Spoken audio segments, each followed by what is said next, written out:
자, 우리가 오늘 함께 처음 시작하며 같이 이야기 나눠볼 강연 주제는 바로 이겁니다.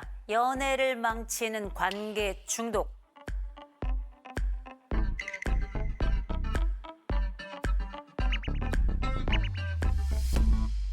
이 관계 중독의 제일 중요한 핵심엔 뭐가 있냐면 정서적 의존이 있습니다. 그 안쪽에 들어가서 그로부터 헤어나올 수 없다. 또 하나, 감정 집착이 있어요. 이 사람으로부터 나는 떨어질 수 없어. 떨어지는 순간 내 안에는 불안이 엄습해. 그래서 관계 중독은 폭력성하고도 굉장히 연결돼 있다. 그래서 우리가 흔히 말하는 데이트 폭력 있죠. 이런 것들은 대개 관계 중독으로부터 비롯되는 경우들도 상당히 있다라고 먼저 좀 말씀을 드립니다. 근데 우리가 생각해 보면 관계 중독이 좀 뭔지 알면 조금 더 수월하겠죠. 근데 제가 그래서 여러분들께 좀 여쭤보겠습니다. 혹시 나는 사랑을 좀 해봤다. 사랑해봤다? 여기는 뭐 사랑 사막이에요? 사랑 사막. 근데 여러분 사막에서도 전갈도 사랑합니다. 심지어 선인장도 사랑을 해요. 인간도 다 사랑하죠. 근데 이 사랑 중엔 우리가 알고 있는 첫사랑, 우리가 알고 있는 끝사랑 말고도 가짜 사랑도 있고 진짜 사랑도 있죠. 우리가 알고 있는 진짜 사랑이야말로 우리가 꿈꾸는 사랑일 거고 대신 가짜 사랑을 우리가 상대적으로 관계 중독이다 이렇게 이해하시면 훨씬 더 좋을 것 같아요. 그러면 어떤 게 가짜 사랑이냐. 가짜 사랑의 핵심은 딱 하나입니다. 그 사랑 속에 나는 빠져 있다는 거예요. 그 사람만 존재해.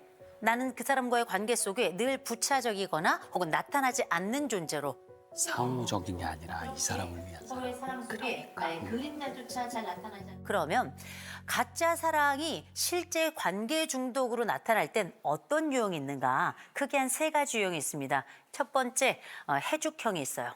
헤어지면 죽어요. 해죽형. 두 번째, 돈의 살. 도와줘야 내가 살아요. 그 사람 도와줘야 내가 산다니까요. 돈의 살형이 있고요. 세 번째, 사모살. 사랑 없인 난 못 살아요. 이런 세 가지 형태가 있는데 첫 번째 있는 헤어지면 죽어요. 해죽형이라고 말씀드렸죠. 이건 일명 우리가 많이 말하는 불안의 착입니다. 이 사람이 떠날까 봐 쩔쩔매요. 이 사람이 떠나지만 않는다면 난 뭐든지 할 수 있어. 이 사람이 떠나면 나는 아무것도 아닌 존재가 돼. 그래서 이 사람이 존재해야지만 내가 존재하기 때문에 버림에 대한 얘기가 한마디만 나와도 어떻게든 매달립니다. 이게 바로 헤어지면 죽어요 형이에요.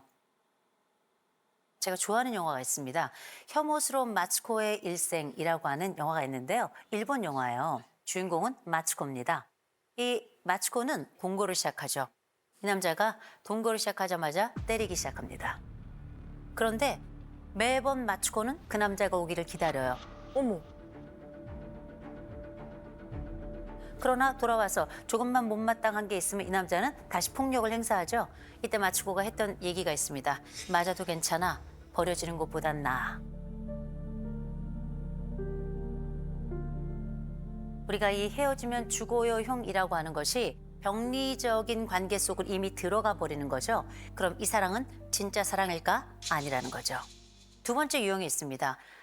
내가 그 사람을 도와야 나도 산다라고 하는 유형이 있어요. 약간의 구원자, 메시아 증후군 같은 게 있다고 봐야 되겠죠. 이런 사람들은 몇 가지 특징이 있습니다. 이 사람을 돕기 위해서 뭐든지 해요. 거짓말도 불사해요. 내 모든 재력이 바닥나도 상관없어요. 그래서 우리는 중독자와 살게 되는 거예요. 이런 사례가 있었어요. 아내가 아주 심각한 알코올 중독이에요. 지각과 결근이 속출하는 거예요. 이 여인이 30대 후반인데 남자는 40대 초반이에요. 아내의 회사에 전화를 해. 여보세요? 부장님, 제 아내가 몸이 아파서 오늘 출근을 못합니다. 그리고 심지어 이 말고도 굉장히 많은 거짓말로 이 아내의 결근과 혹은 조퇴 이런 것들을 다 이 남자가 전담해주고 있어요. 이게 과연 건강한 관계일까요? 절대 아니죠. 이런 모든 사람들이 가지고 있는 아주 놀라운 특징 중에 하나는 뭐냐? 통제 환상이라는 게 있습니다. 내가 이 사람을 이렇게 도와주면 이 사람은 반드시 괜찮아질 것이다. 이거는 망상입니다. 절대 그 사람은 좋아질 수가 없어요. 누가 누구를 구해요? 맞아요. 내가 이 사람을 도와주는 것으로 이 사람은 스스로 할 수 있는 것을 못하게 되거나 놓치게 되죠. 내가 모든 것을 다해 이 사람을 위해 희생을 해. 그래서 이 사람이 좋아질 것이다 믿어요. 그래서 온갖 헌신을 다 했어요. 그랬더니 이 사람이 좀 좋아져. 정상을 회복해가는 것 같아. 이런 일이 벌어지죠. 갑자기 돌보던 사람이 우울증에 걸려. 어머 뭐야 무섭다. 내 역할이 없어지는 건가? 이 역할이 없어지는 순간 나는 존재의 가치가 없어져요. 존재의 의미가 없어지는 겁니다. 그래서 갑작스러운 허무감, 갑작스러운 공허감, 갑작스러운 우울감에 빠져요. 그러다가 다시 이 남자 혹은 이 여자가 나빠지잖아요? 이 사람은 다시 또 확 회복을 해. 왜? 다시금 역할이 생겨나니까. 이 관계는 어느 측면을 봐도 병리적이다, 건강하지 않다 이렇게 얘기할 만하죠. 어쩌면 나의 역할을 위해서 그 사람은 더 상태가 심각해져야 되는지도 모르겠습니다. 이런 걸 우리가 되게 자기 희생 스키마라고 불러요. 스키마라고 하는 건 뭐냐면 내 머릿속에 어떤 생각이나 혹은 감정이나 아니면 어떤 상황은 이래야 돼라고 하는 하나의 규격.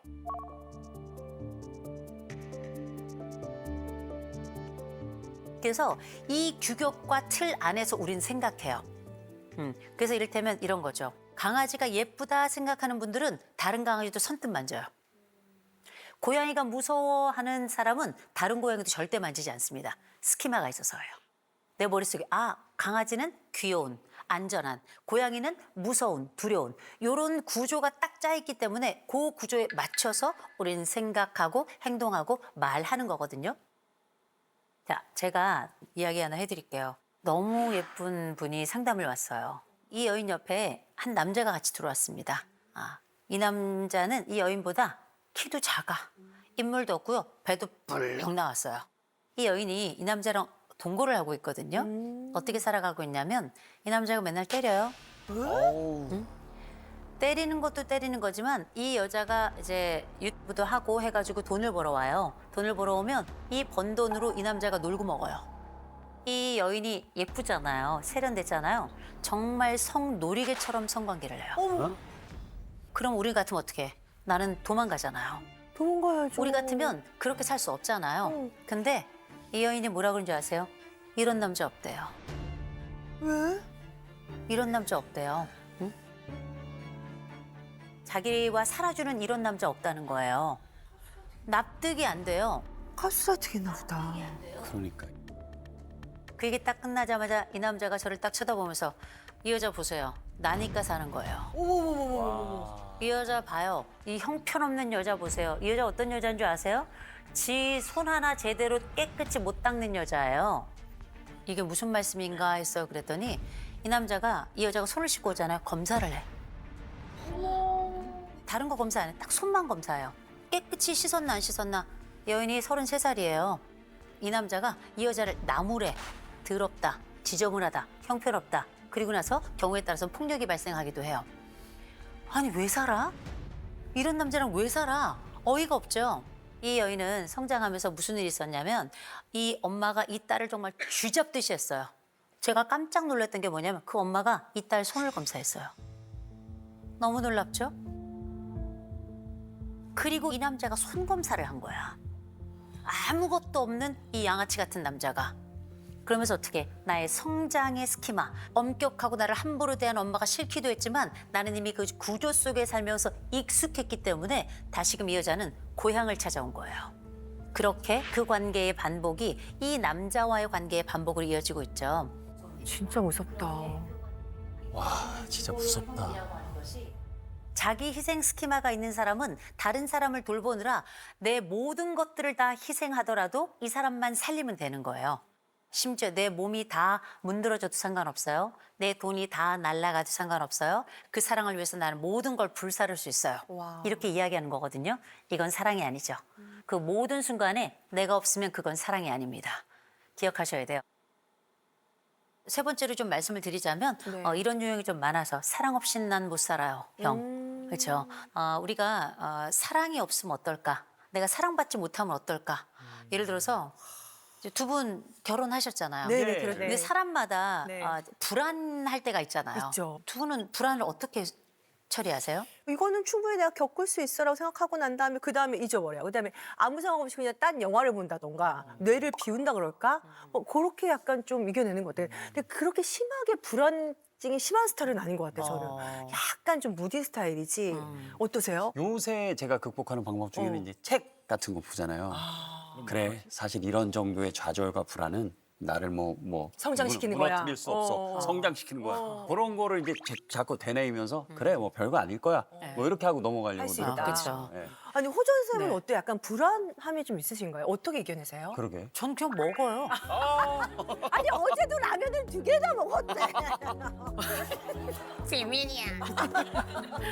저는 뭐 이렇게 좀 먹고 불안할 때 혹은 불편할 때 슬플 때 가는 카페가 있어요. 그 카페에 가서는 꼭 와플을 먹어요. 어쨌든 계속 먹어요. 이런 위로 장소하고 위로 음식 같은 걸 저는 잘 쓰는 형이라. 근데 어떤 사람들은 불안하면 바람을 피워요. 어떤 사람은 불안하면 섹스를 해요. 어떤 사람은 불안하죠? 그럼 나가서 원나잇을 해요. 결혼한 상태인데. 이런 불안한 줄타기를 왜 하는가? 더 큰 통증은 작은 통증을 잠재워요. 더 큰 스트레스는 작은 스트레스를 잠재워요. 너와 나 사이의 관계의 위기의 스트레스는 내가 하는 외도의 스트레스를 통해서 잠들어요. 근데 이런 그 섹스 중독이 생각보다 되게 많습니다. 한 직장인은 어느 정도냐면 하루에 3번에서 4번을 해요. 하루에? 이게 어떻게 가능하냐? 아침에 딱 출근을 하잖아요. 점심에 이제 귀청소방 같은 데 가요. 야, 이 사람은 영업사원이에요. 오후 시간에 거의 한 4시에서 5시 정도 되죠? 그럴 때 노래방을 살짝 들려요. 와. 그리고 나서 저녁이 되면 애인을 만나요. 어머. 애인을 만나서 애인도 있어? 애정을 또 나누어요. 이런 방식으로 해서 하루에 평균 3번에서 4번을 해요. 이게 정상적입니까? 몸의 반응도 비정상적이고 관계의 반응도 비정상적이죠. 어머 어떻게 그러지? 근데 보세요. 그렇게 하지 않고는 견딜 수가 없는 거예요. 그래서 왜 이렇게 외도를 하는데 왜 이렇게 다른 데 나가서 엉뚱한 사람들 만나고 그래? 그럼 뭐라는 줄 아세요? 이 섹스는 도구야. 내 마음은 네 거야. 마음은 항상 난 너한테 있다니까 이게 그냥 도구야. 이런 얘기 하거든요. 그러나 도구가 아니고요. 잦은 외도는 병이에요. 관계 중독입니다. 정확하게. 제가 그러면 우리 관계 중독과 관련해서 간단한 체크리스트 우리도 한번 해볼까요? 네 한번 해보고 싶어요. 그죠? 자, 첫 번째입니다. 자, 관계 문제 때문에 수면이나 식사나 나의 일상적인 출퇴근이라든지 이런 일상적인 기능이 흔들려 본 적이 있다.